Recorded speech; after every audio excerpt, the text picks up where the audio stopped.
तो ये 3 फॉर्मूले होते हैं दोस्तों बेसिकली, ठीक है। ये 3 फॉर्मूले होते हैं, 3 फॉर्मूले आता है देखिएगा।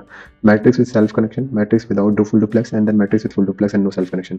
ये 3 मेन फॉर्मूले होते हैं दोस्तों। अलग-अलग क्वेश्चन में अलग-अलग एग्जाम में अलग-अलग टाइप से पूछ लिए जाते हैं। यहाँ पे पूछा फुल डुप्लेक्स एंड बिना सेल्फ कनेक्शन, तो एनएन मैनेजमेंट। नमस्कार दोस्तों, मैं आशा करता हूँ आप सभी लोग अच्छे होंगे।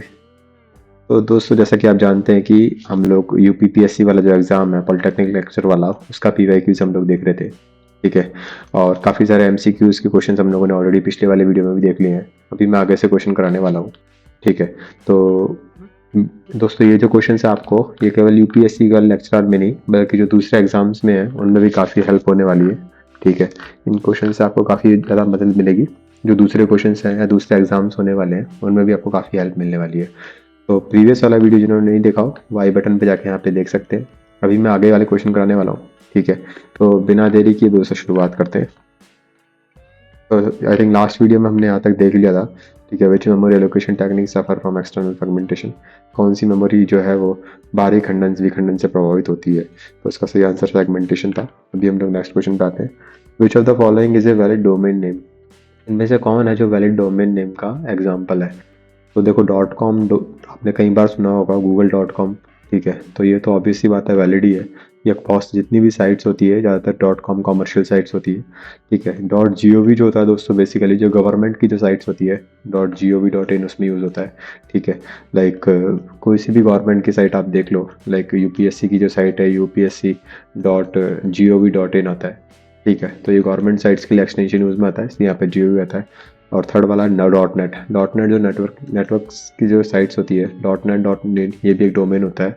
तो यहाँ पे पूछ रहा है कौन सा सही डोमेन है, तो ये तीनों ही सही है दोस्तों। और ऑप्शन नंबर 4 दिया है अप्रोच सभी, तो ऑप्शन नंबर डी सही हो जाएगा दोस्तों। कोई ज़्यादा टफ क्वेश्चन नहीं है, ठीक है। आपको अगर थ्योरेटिकल पता है ये चीज़ें तो आप इजीली इसको कर पाएंगे। अब आते हैं अगले क्वेश्चन पे। MIME स्टैंड फॉर, MIME किसके लिए स्टैंड होता है दोस्तों। तो इसका फुल फॉर्म होता है multipurpose internet mail extension. Exchange नहीं होता, एक्सटेंशन जहाँ पे वो करेक्ट हो जाएगा।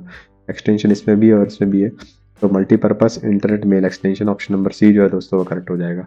मिमी जो होते हैं दोस्तों, हम उसको मिमीज भी कहते हैं, ठीक है। जब हम लोग मेल वगैरह भेजते हैं तो मेल वगैरह में कुछ फाइल्स, अगर MP3 वगैरह फाइल जो है, MP3 फाइल्स हो गई या जो अदर वीडियो फाइल है, उनके एक्सटेंशन अगर हमको ऐड करने हैं तो हम ये जो MIME है इसको यूज़ करते हैं मेल भेजने के लिए, ठीक है। और मेल भेजने के लिए कौन सा प्रोटोकॉल हम लोग यूज़ करते हैं दोस्तों, ये भी आप याद रखिएगा, SMTP यूज़ करते हैं, सिंपल मेल ट्रांसफ़र प्रोटोकॉल। ये भी आपको पता होना चाहिए। मेल रिसीव करने के लिए कौन सा यूज़ करते हैं आप मुझे कमेंट करके बताइएगा दोस्तों, मेल रिसीव करने के लिए कौन सा यूज़ करते हैं, ठीक है। अभी बढ़ते हैं हम अगले क्वेश्चन पे। तो दोस्तों ये एग्जाम में आया हुआ क्वेश्चन है, ठीक है। और URL का फुल फॉर्म, इतना इजी क्वेश्चन एग्जाम में पूछा गया है। जी हाँ दोस्तों, आप देख भी पा रहे होंगे मेरी स्क्रीन पे, मैं आपको दिखा देता हूँ। ये देखिए URL का संक्षिप्त रूप क्या है, ये देखो हिंदी में भी दिया हुआ है, इंग्लिश में भी दिया हुआ है, एग्जाम में आया हुआ क्वेश्चन है। और यूनिफॉर्म रिसोर्स लोकेटर जो है दोस्तों इसका सही आंसर हो जाएगा, ठीक है। तो ये एग्जाम्स में आए हुए क्वेश्चन है दोस्तों, काफ़ी ज़्यादा टफ नहीं है। अगर आपके बेसिक्स थोड़े भी स्ट्रॉन्ग है तो आप इजीली ऐसे क्वेश्चंस को अटेम्प्ट कर सकते हैं दोस्तों। To jump from one page to another page which of the following is used, एक पेज से दूसरे पेज पे जंप करना है दोस्तों। अगर आपने HTML थोड़ा बहुत पढ़ रखा है तो HTML का सिंटैक्स के बारे में पूछ रहा है। जब हम लोग HTML क्रिएट करते हैं तो उस टाइम पे A और href करके यूज़ करते हैं। href मतलब रेफरेंस आप दे रहे हो और फिर A टैग को हम क्लोज कर देते हैं। यहाँ पे हम जो उसका हाइपर लिंक पास कर देते हैं, तो जो भी बंदा उस बटन पे क्लिक करेगा वो उस लिंक पे गो थ्रू कर सकता है। तो एक पेज से दूसरे पेज पे मूव करने के लिए हम लोग href यूज़ करते हैं। या HTML जिन्होंने पढ़ रखी है उनको काफ़ी ईजी लगेगा, और नहीं पढ़ रखी तो आप इसको easily for exam point of view से याद कर सकते हैं। अभी आते हैं हम अगले क्वेश्चन पे।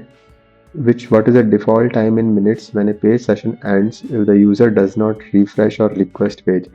दोस्तों ये डिफ़ॉल्ट टाइम के बारे में पूछ रहा है, ठीक है। अगर आप उपयोगकर्ता पेज को रिफ्रेश नहीं करता तो सेशन कितने मिनट में समाप्त हो जाता है।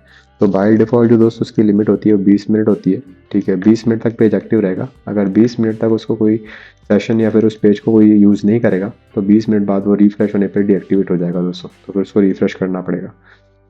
तो ये सही आंसर हो जाएगा दोस्तों। ये क्वेश्चन भी एग्जाम में आए हुए हैं, ठीक है। ये देखिए आप देख भी पा रहे हैं, जब उपयोगकर्ता पेज को रिफ्रेश नहीं करता। ये ज़्यादा टफ क्वेश्चन नहीं है, काफ़ी इजी क्वेश्चन है। और जो एग्जाम में जो सिलेबस है दोस्तों उसके अकॉर्डिंग मैं क्वेश्चन वगैरह लेके आया हूँ, ठीक है। ये आप देख भी पा रहे हैं सिलेबस वगैरह भी। तो ये आपके जो कोई भी आप एग्ज़ाम दे रहे हैं कंप्यूटर साइंस के, अगर कोई भी तैयारी कर रहे हैं, किसी भी एग्ज़ाम की आप तैयारी कर रहे हैं, तो ये जो क्वेश्चन है काफ़ी आपको हेल्प होने वाले हैं दोस्तों। ये सिर्फ यूपीपीएससी वाले में नहीं बल्कि अदर जो गवर्नमेंट के एग्जाम्स है कंप्यूटर से रिलेटेड, या आपके जो अदर स्ट्रीम में भी एग्जाम होते हैं। आजकल तो ICT वगैरह का पेपर होता है, वो हर स्ट्रीम में ही काम में आता है। तो ये जो क्वेश्चन है आपको हर एग्जाम में काम में आने वाले हैं, ठीक है। इवन जनरल नॉलेज के क्वेश्चन भी कुछ आते हैं, तो आप ध्यान से वीडियो देखिएगा, वीडियो लास्ट तक जरूर देखिएगा, तभी आपको सारे टिप्स पता चलेंगे। मैं इसमें वीडियो में शॉर्ट ट्रिक्स भी कुछ बताने वाला हूँ, ठीक है। वो भी मैं वीडियो के लास्ट तक आते आते आपको सारी शॉर्ट ट्रिक्स वगैरह बता दूंगा कि कैसे इनको क्वेश्चन को सॉल्व करना है। तो वो दोस्तों आपको लास्ट तक वीडियो में बना रहना पड़ेगा, तभी आप उसको समझ पाएंगे दोस्तों अच्छे से। तो अभी हम आते हैं अगले क्वेश्चन पे। Search engine is use to, search engine किसके लिए यूज होता है? वेब पर दस्तावेज खोजने के लिए? जी हाँ बिल्कुल। कंप्यूटर पर फाइल खोजने के लिए? नहीं, फाइल खोजने के लिए नहीं होता। To search data in a file, file में डेटा के लिए नहीं, नन ऑफ द अबव भी नहीं। तो अगर हम लोगों को कुछ कंटेंट सर्च करना है, जैसे गूगल सर्च इंजन एक होता है, ठीक है, एक याहू का सर्च इंजन होता है, ठीक है। तो ये डिफरेंट डिफरेंट सर्च इंजन होते हैं। हम इस पर सर्च करते हैं कोई भी वेबसाइट वगैरह की डिटेल्स हो गई, या कोई अगर हम लोग को वेब से रिलेटेड कोई इन्फॉर्मेशन चाहिए तो हम लोग इस पर सर्च कर सकते हैं दोस्तों। तो सर्च इंजन का पर्पस ये होता है दोस्तों। अब आते हैं हम अगले क्वेश्चन पे। On what type of switching does the internet work, किस टाइप की स्विचिंग करता है दोस्तों इंटरनेट पे? इंटरनेट पे दोस्तों पैकेट स्विचिंग होती है, आप हमेशा याद रखिएगा। सर्किट स्विचिंग जो फोन लाइंस वगैरह होती थी पहले, जब पहले के ज़मानों में, उसमें सर्किट स्विचिंग यूज़ होती थी। पैकेट स्विचिंग अगर हम लोग को इंटरनेट पे करनी है तो इंटरनेट पे पैकेट स्विचिंग को हम लोग यूज़ करते हैं। तो दोस्तों काफ़ी अच्छे क्वेश्चन हैं, ये देखिए एग्जाम में आए हुए क्वेश्चन है। तो एग्जाम में आए हुए क्वेश्चन है दोस्तों, कोई ज़्यादा टफ क्वेश्चन नहीं है, ठीक है। मैं आपको सारे क्वेश्चन करा रहा हूँ, सारे 1 to 1 क्वेश्चन सारे करा रहा हूँ, विथ इंग्लिश और हिंदी सब में एक्सप्लेन कर रहे हैं। तो आप ये नहीं सोचिएगा कि आप एक क्वेश्चन कर रहे हैं, ठीक है। हमारा टारगेट है कि एक क्वेश्चन से हम 4 या 5 क्वेश्चन कैसे बना पाए, ठीक है। तो लेट सपोज अगर आप अभी मैं 100 क्वेश्चन करा रहा हूँ तो आपके 400 से 500 MCQs तैयार हो रहे हैं दोस्तों, ठीक है। तो ये एक क्वेश्चन नहीं है, बल्कि मल्टीपल क्वेश्चन हम लोग एक ही क्वेश्चन में करते हुए चल रहे हैं, ठीक है। अभी बढ़ते हैं हम आगे। What is the related to application development strategies, application development strategy से क्या रिलेटेड है, ठीक है। तो ब्रेन स्टॉर्मिंग के एप्लीकेशन रिलेटेड से बिल्कुल रिलेटेड है। टेक्निकल प्लानिंग के एप्लीकेशन से रिलेटेड है, बिल्कुल रिलेटेड है। राइटिंग द क्रिएटिव ब्रीफ लिखना भी एप्लीकेशन डेवलपमेंट से रिलेटेड है, और उपरोक्त सभी। तो यहाँ तक तीनों ही रिलेटेड है, तो ऑप्शन नंबर डी जो है दोस्तों करेक्ट हो जाएगा। एप्लीकेशन डेवलपमेंट, ब्रेन स्टॉर्मिंग करना, टेक्निकल डिब्रीफिंग करना, या फिर क्रिएट ब्रीफ का करना, ये सभी एप्लीकेशन डेवलपमेंट से रिलेटेड है। तो ऑल ऑफ द अबव जो होगा दोस्तों सही हो जाएगा। अब विच of the following technique is used for transmitting digital signal, digital signal को ट्रांसमिट करने के लिए हम लोग क्या यूज़ करते हैं दोस्तों? तो दोस्तों बेसिकली डिजिटल सिग्नल क्या होते हैं? डिजिटल सिग्नल होते हैं 0 और 1 की फॉर्म में, ठीक है। ऐसे करके कोई सिग्नल ट्रैवल करता है, ठीक है, ये सिग्नल हो गया। अब हमको इस डिजिटल सिग्नल को ट्रांसमिट करना है, ठीक है, यानी ट्रांसमिट करना है। तो एम्पलीट्यूड, फ्रिक्वेंसी और एम्पलीट्यूड शिफ्ट की, AS के जिसको हम कहते हैं, ये सारे के सारे दोस्तों एनालॉग सिग्नल में आते हैं। बट डिजिटल सिग्नल को हम लोगों को ट्रांसमिट करना है तो हम लोग PCM यूज़ करते हैं, पल्स कोड मॉड्यूलेशन, ठीक है। अगर यहाँ पे एनालॉग सिग्नल दिया होता तो हम लोग अकॉर्डिंगली देख सकते थे कि फ्रीक्वेंसी के बेस पे पूछा है, या फिर एम्पलीट्यूड के बेस पे पूछा है, या शिफ्ट के बेस पे पूछा है। बट यहाँ पे दोस्तों इन्होंने डिजिटल सिग्नल के ट्रांसमिशन की बात की है, तो डिजिटल सिग्नल का ट्रांसमिशन हम लोग करते हैं PCM के थ्रू, यानी पल्स कोड मॉड्यूलेशन के थ्रू। बेसिकली इसमें क्या होता है कि जैसे आपका ये कोई डिजिटल सिग्नल है, ठीक है। अब हम लोग पल्स कोड एक डिज़ाइन करते हैं, ठीक है। पल्स कोड में 3 प्रोसेस होती है बेसिकली। पहले डॉट डॉट करके स्कैटर्ड हम इसको बनाते हैं, फिर स्कैटर्ड से इसको वेरिएबल लेंथ में लेके आते हैं, थोड़ा सा लंबा प्रोसेस है, फिर इसको एनालॉग में कन्वर्ट करते हैं। तो थोड़ा लेंदी प्रोसेस है, बट हाँ इसके थ्रू हम लोग डिजिटल सिग्नल को कन्वर्ट करते हैं। ये बात अभी के लिए आप याद रख लीजिएगा दोस्तों। तो अब आते हैं हम अगले क्वेश्चन पे। विच of the following is an advantage of computer network, computer network से कौन सा लाभ है दोस्तों? तो रिसोर्स की शेयरिंग, जी हाँ, रिसोर्स की शेयरिंग बढ़ सकती है। अगर मेरे नेटवर्क में कनेक्टेड है, मान लो मल्टीपल कंप्यूटर्स कनेक्टेड है, तो हम लोग रिसोर्स शेयरिंग बढ़ा सकते हैं। इंप्रूव रिलायबिलिटी एंड अवेलेबिलिटी, ये भी बिल्कुल सही बात है। एनहांसिंग परफॉर्मेंस में वृद्धि होती है, या उपरोक्त सभी। तो देखिए दोस्तों बिल्कुल ईजी सा क्वेश्चन है, एग्जाम में आए हुए क्वेश्चन है, कोई ज़्यादा टफ क्वेश्चन नहीं है दोस्तों, ये काफ़ी ईजी क्वेश्चन है, ठीक है। तो यहाँ पे आप देख भी पा रहे हैं ऑल ऑफ अबाउ, परफॉर्मेंस को बढ़ाना, रिलायबिलिटी को बढ़ना। आप क्वेश्चन पढ़ के भी इसको सॉल्व कर लेंगे दोस्तों, काफ़ी ज़्यादा टफ नहीं है, बट आपको रिवीजन जरूरी है, रिवीजन मस्ट है। और ऐसे PYQs बार बार करते रहना काफ़ी मस्ट है दोस्तों, आपकी प्रैक्टिस के लिए काफ़ी इंपॉर्टेंट है। अब आते हैं अगले क्वेश्चन पे। In network spreading in different geographical location is known as, different, देखो यहाँ पे बता रहा है डिफरेंट जियोग्राफिक लोकेशन, यानी एक यहाँ पे मान लो इंडिया में नेटवर्क है, फिर एक मान लो US में है, एक कनाडा में है, ऐसे अलग अलग जोन में डिवाइडेड है वो नेटवर्क। तो हम इसको क्या कहेंगे? उसको हम WAN कहते हैं, वाइड एरिया नेटवर्क, ठीक है। लैन नहीं होगा, लैन तो तब होता मान लो एक ही ऑफिस है, उस ऑफिस में मल्टीपल PC सिस्टम कनेक्टेड है, तो हम लोग लैन यूज़ करते हैं। बट वाइड एरिया नेटवर्क हम लोग तब यूज़ करते हैं जब डिफरेंट जियोग्राफिकल एरिया जो होते हैं उसमें अगर डेटा कनेक्टेड हो, और वो तो हो नहीं सकता, नन ऑफ अबव भी हो नहीं सकता। ऑप्शन नंबर बी करेक्ट होगा। कई बार बच्चे जो है वो ए और बी पे लगा देते हैं, बट आप ध्यान से क्वेश्चन देखिएगा, ऑप्शन नंबर बी यहाँ पे करेक्ट वाइड एरिया नेटवर्क हो जाएगा। अब आते हैं हम अगले क्वेश्चन पे। विच of the following is A token based protocol, इनमें से कौन जो है वो टोकन बेस्ड प्रोटोकॉल है दोस्तों। तो टोकन बेस्ड प्रोटोकॉल जो होता है, बेसिकली टोकन बेस्ड जो प्रोटोकॉल होता है दोस्तों वो स्लॉटेड रिंग होती है, ठीक है। स्लॉटेड रिंग जो हम लोग टोकन रिंग भी जिसको कई बार कहा जाता है, ठीक है। तो ये टोकन बेस होता है। इसमें बेसिकली क्या होता है कि एक टोकन जनरेट होता है, ठीक है, और उस टोकन के बेस पे डेटा की शिफ्टिंग या डेटा का ट्रांसमिशन वगैरह होता है। CSM में CD नहीं होता। CSM में CD तो कॉलिजन डिटेक्शन के लिए काम में आता है, ठीक है। बट यहाँ पे अगर टोकन आधारित प्रोटोकॉल की बात कर रहे हैं तो स्लॉटेड रिंग यहाँ पे सही आंसर हो जाएगा। Token based protocol use a token to control the access, ठीक है। The number of layers in ISO OSI reference model, दोस्तों इससे इजी क्वेश्चन भी क्या एग्जाम में आ सकता है क्या, ठीक है। ISO OSI की पूछ रहा है सिंपल सा, ठीक है। क्या आंसर हो जाएगा आप लोग मुझे कमेंट करके बताइएगा, मैं इसका आंसर ज़्यादा नहीं बताऊंगा डिटेल में। वैसे 7 आंसर है, बट एक बार आप, अच्छा आपसे एक क्वेश्चन पूछता हूँ कि TCP IP में कितनी लेयर होती है। दोस्तों ये काफ़ी अच्छा क्वेश्चन है। कुछ लोग इसका आंसर 4 बताएंगे, कुछ लोग मुझे 5 बताएंगे, ठीक है। आप मुझे कमेंट करके बताइएगा तो मैं आपको बताऊंगा इसका सही आंसर क्या है, 4 होगा या 5 होगा। बट TCP IP में कितनी लेयर होती है, ठीक है। OSI में तो 7 होती है, सबके फिक्स हैं। TCP में कोई 4 बताता है, कोई 5 बताता है, तो उसका क्या सही आंसर होगा आप मुझे कमेंट करके पूछ सकते हैं दोस्तों, ठीक है। ये क्वेश्चन पूछ रहा है in the OSI model which pair is incorrect, कौन सा पेयर जो है वो गलत है। देखो नेटवर्क लेयर जो है वो राउटिंग का काम करती है, बिल्कुल राउटिंग होती है। Data link layer bit synchronisation का काम करती है, नहीं, बिट सिंक्रोनाइजेशन जो दोस्तों जो एक्टिविटी होती है ये फिजिकल लेयर की होती है, ठीक है। फिजिकल लेयर का काम होता है ये बिट सिंक्रोनाइज करना, डेटा लिंक लेयर का नहीं होता है। डेटा लिंक लेयर के 2 पार्ट होते हैं, एक लिंक लॉजिकल कंट्रोल होता है LLC, एक होता है मैक मीडिया एक्सेस कंट्रोल, ठीक है। जो जो मैक वगैरह के एड्रेस होते हैं उसके कंट्रोल के काम में आती है। ट्रांसपोर्ट लेयर जो होता है प्रोसेस टू प्रोसेस कम्युनिकेशन भी कहते थे इसको, एंड टू एंड कम्युनिकेशन भी कहते हैं, तो इसके लिए काम में आती है। और मैक सब लेयर जो है चैनल के एक्सेस करने में काम में आती है, तो ये बात भी सही है। तो ऑप्शन नंबर बी जो है यहाँ पे वो गलत है। डेटा लिंक लेयर का बिट सिंक्रोनाइजेशन का काम नहीं होता, बिट सिंक्रोनाइजेशन का काम फिजिकल लेयर का होता है। तो bit synchronization belong to physical layer. In which layer of network architect is SSL used, SSL किस में यूज होता है दोस्तों, सिक्योर, मैंने कई बार इसकी फुल फॉर्म आपको बता रखी है। SSL कई बार मैंने आपको बता रखा है, इसकी जो फुल फॉर्म होती है वो होती है सिक्योर सॉकेट लेयर, ठीक है। सिक्योर सॉकेट लेयर इसकी फुल फॉर्म होती है। इवन मैंने जो आपको साइबर सिक्योरिटी वाले प्लेलिस्ट करा रखी है, काफ़ी सारे उसमें एग्जाम्स में काफ़ी सारे मैंने तो थ्योरीज में करा रखी है, तो वो भी आप जाके देख सकते हैं मेरे वीडियो पे, ठीक है।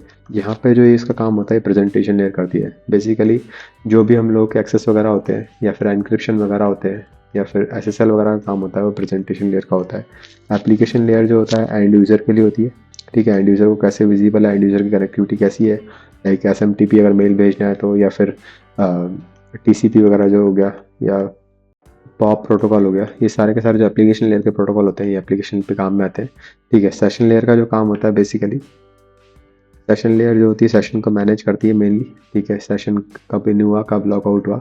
और फिजिकल लेयर जैसा कि हमने ऊपर भी देखा था बिट सिंक्रोनाइजेशन का काम करती है, ठीक है। डेटा कैसे बिट बाय बिट ट्रांसफर होगा उसके लिए काम में आती है। तो यहाँ पे SSL जो है वो दोस्तों बेसिकली नेटवर्क प्रेजेंटेशन लेयर का काम है। ऑप्शन नंबर डी करेक्ट हो जाएगा। The address resolution protocol is used for, address ARP किसके लिए काम में आता है दोस्तों। तो ARP का जो मेन पर्पस होता है दोस्तों, ARP का मेन पर्पस होता है IP से मैक फाइंड करना, ठीक है। काफ़ी लोग कंफ्यूज होते हैं कि मैक से IP करता है या IP से मैक करता है दोस्तों। तो मैं आपको सीधा सा इसका सही ट्रिक बता रहा हूँ कि ARP, ठीक है, I और M, ठीक है। A से I फिर M, एम, ठीक है। तो इसे भी आप याद रख सकते हैं, IP से मैक एड्रेस फाइंड करता है ARP प्रोटोकॉल। तो देखिए finding MAC address corresponding to IP, यानी IP से मैक, बिल्कुल ये सही बात है। Finding IP address corresponding to MAC नहीं, मैक से IP नहीं, IP से मैक फाइंड करता है, ठीक है। इवन क्वेश्चन हिंदी में भी दिए होते हैं, तो कई बार आपको इंग्लिश में कंफ्यूज हो जाए पढ़ने में, तो आप हिंदी में पढ़ के भी आप इजीली आंसर बता सकते हैं। तो ARP जो है वो IP एड्रेस से मैक एड्रेस निकालता है। दोस्तों आते हैं अगले क्वेश्चन पे। The number of cross point needed for 10 lines in cross point switch with full duplex की बात कर रहा है, एंड नो सेल्फ कनेक्शन, ठीक है। तो ये काफ़ी अच्छा क्वेश्चन है। मैं आपको इसके 3-4 जो क्वेश्चन आते हैं एग्जाम में वो सारे मैं आपको इसकी हेल्प से बता दूंगा। तो 10 लाइन वाले क्रॉस पॉइंट में फुल डुप्लेक्स यूज़ कर रहा है बिना सेल्फ कनेक्शन के, तो क्रॉस पॉइंट की संख्या कितनी होगी। तो दोस्तों एक चीज़ आप याद रखिएगा ठीक है, एक चीज़ मैं आपको बता देता हूँ, अगर मान लो मैट्रिक्स सिंपल पूछता, ठीक है, कि कितने कुल कनेक्शन होंगे और विथ सेल्फ कनेक्शन, ठीक है, नॉर्मल केस में विदाउट डुप्लेक्स की बात कर रहा हूँ, तो इस केस में जो फॉर्मूला होता है वो होता है n की पावर 2, ठीक है, यानी ये होता है 10 की पावर 2 100 हो जाएगा, ठीक है। दूसरा केस मैं ले रहा हूँ कि मैट्रिक्स पूछता, ठीक है, और ये भी without full duplex, without full duplex, तो इस केस में जो आंसर होता है वो होता है n-1, ठीक है।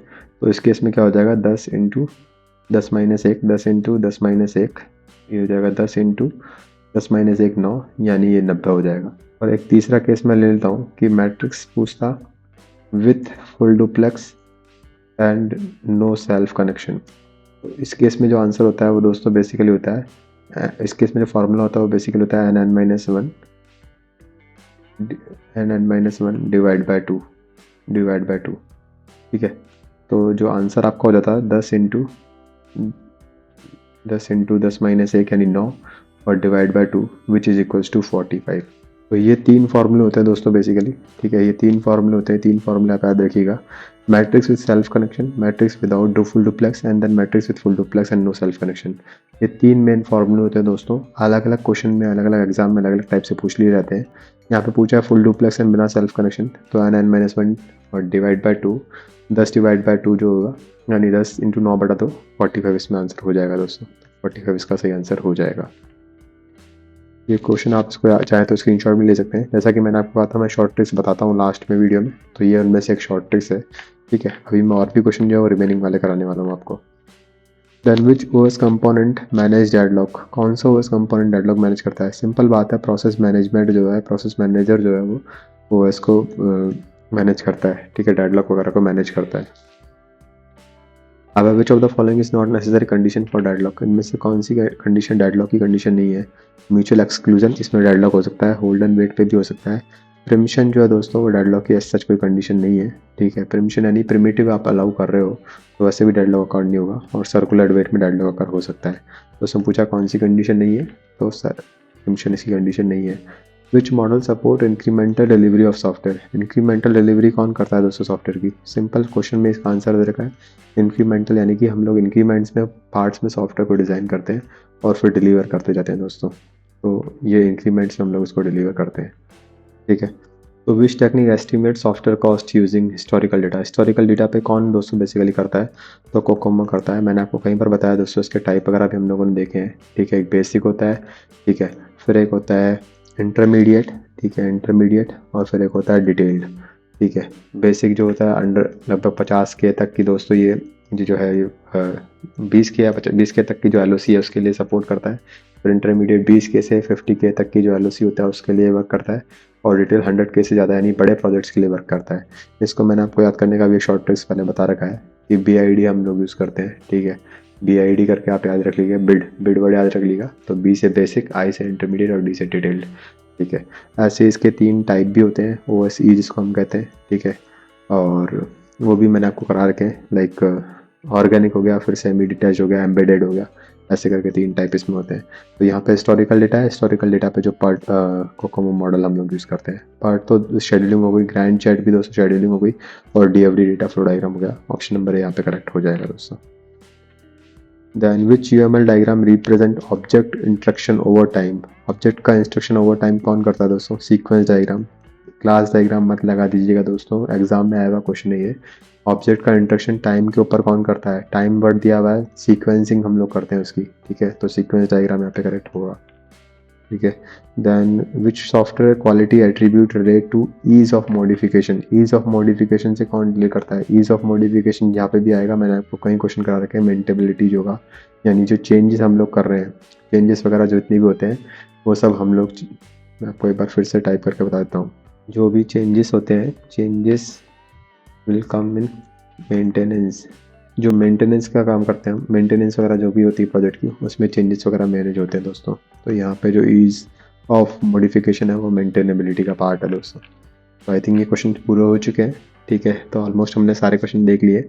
अभी मैं और भी जो उसके PYQs हैं दूसरे पेपर में जो आए हैं वो कराने वाला हूँ, आपको अगर कोई डाउट है तो आप मुझे कमेंट कर दीजिएगा। इवन अगर आपको कोई पीडीएफ भी चाहिए तो भी आप मुझे कमेंट करके ले सकते हैं। ठीक है, चैनल को जरूर सब्सक्राइब कर दीजिएगा दोस्तों, ताकि आपके पास लेटेस्ट नोटिफिकेशन ऐसे ही और भी आते रहें। मैं ऐसे ही शॉर्ट ट्रिप्स, जो शॉर्ट ट्रिक्स वगैरह हैं आपको एग्जाम पॉइंट ऑफ व्यू से, वो मैं कराता रहूँगा। ठीक है, तो वो भी आप लोग इसके लिए भी आप लोग जुड़े रह सकते हैं, शॉर्ट ट्रिक्स के लिए भी वो मैं आपको टाइम टू टाइम बताता रहूँगा। ठीक है, इसके अलावा अगर आपको कोई डाउट है तो आप मुझे रीच आउट कर सकते हैं। Thank you so much for watching the video दोस्तों, and have a good day.